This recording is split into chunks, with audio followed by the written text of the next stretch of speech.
अला बिज़िक्रिल्लाहि तत्मइन्नुल कुलूब। अल्लाह फरमाता है बेशक तेरे दिल का सुकून मेरे जिक्र में है। अल्लाह का जिक्र कर, तेरे दिल को सुकून आएगा। ये रूह की गज़ा है।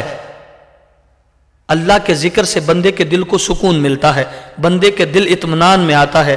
जब बंदा गुनाह करता है तो उसके दिल पे एक काला दाग लग जाता है और गुनाह कर करके उसका दिल काला हो जाता है। फिर उसे अच्छे बुरे का पता नहीं चलता, हलाल और हराम की पहचान नहीं रहती। जब एक दफ़ा कहता है ना अल्लाह, तो उसके दिल से एक दाग ख़त्म हो जाता है। और जब बार बार अल्लाहू की ज़रबें लगाता है तो उसका दिल पाक हो जाता है। फिर उसे सुकून, हर बंदा कहता है आज हमने सुकून तलाश कर लिया। कोई कहता है बंगले में सुकून है, कोई कहता है गाड़ी है तो सुकून है, कोई कहता है कारोबार अच्छा है तो सुकून है, कोई कहता है एसी वाला कमरा है तो सुकून है।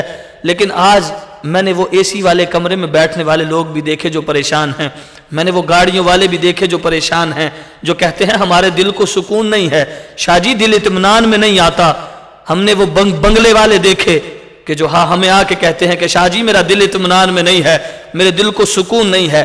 कोठी बड़ी है, कार भी बड़ी है, एसी वाले कमरे हैं, ना कोई काम ना कोई काज है, भूख भी नहीं है, पर पता नहीं क्यों दिल को सुकून नहीं है। मैंने कहा ए नादान, तुझे क्या पता, ना तो कोठी में सुकून है, ना बंगले में सुकून है, कारों में सुकून नहीं है।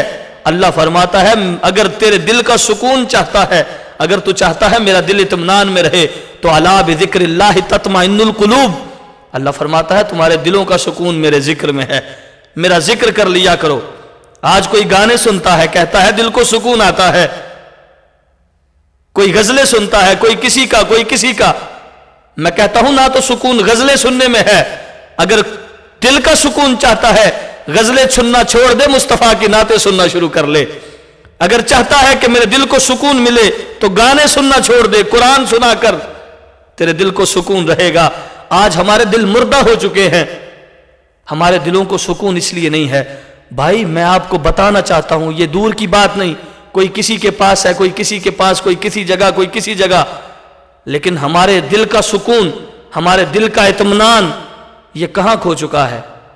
क्योंकि हमने सुकून उन चीजों में तलाश करना शुरू कर लिया जिनमें है ही नहीं। अल्लाह फरमाता है, तेरा रब कह रहा है जो तुझे बनाने वाला है। आज कोई चीज ईजाद की जाए तो उसके साथ एक बुक मिलती है कि इसको पढ़ोगे तो ये ठीक तरीके से चलेगी।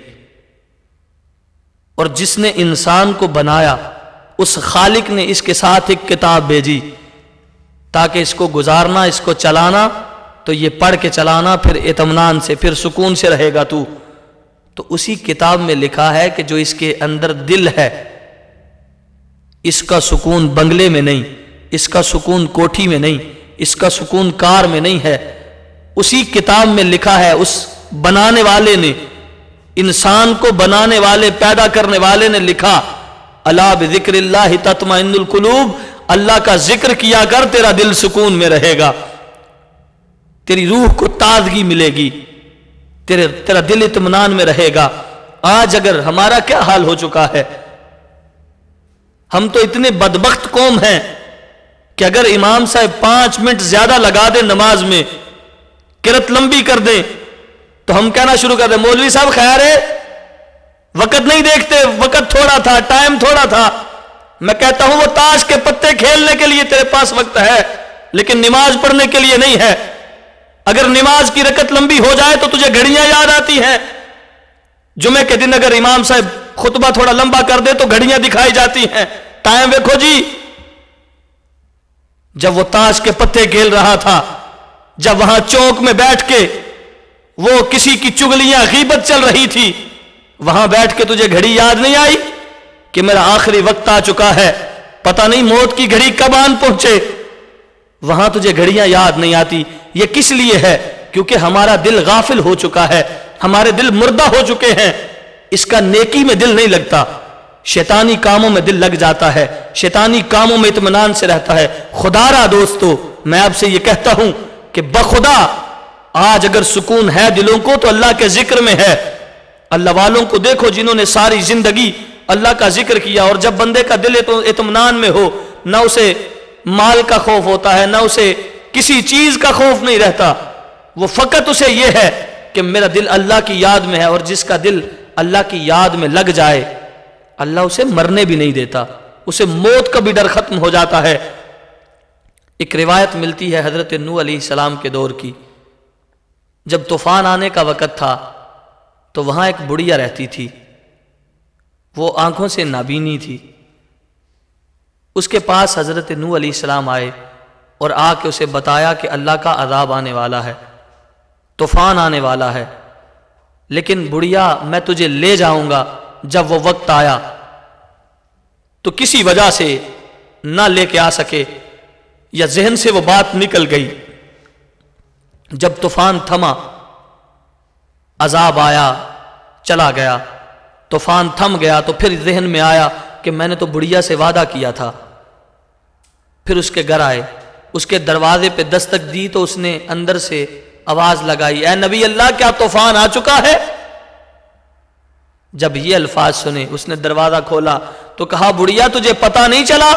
طوفان آیا اور چلا گیا اور تو کہتی ہے کہ طوفان آ گیا ہے؟ اس نے کہا نہیں مجھے پتہ نہیں چلا۔ کہا کیا کر رہی تھی تو؟ تو اس نے کہا میں اللہ کا ذکر کر رہی تھی، میں اللہ کی یاد میں لگی تھی، اللہ کا ذکر کر رہی تھی، مجھے تو پتہ ہی نہیں چلا۔ جب بندہ اللہ کے ذکر میں مگن ہو جائے پھر کئی مشکلات آئیں، غم کے پہاڑ بھی آئیں، اگرچہ طوفان نوح بھی آئے تو اللہ اس بندے کو کبھی نقصان نہیں آنے دیتا جو اللہ کی یاد میں لگا ہو، جو اللہ کے ذکر میں لگا ہو۔ اللہ ہمیں محبوب علیہ الصلوۃ والسلام کے توسل سے اپنا ذکر کرنے کی توفیق عطا فرمائے۔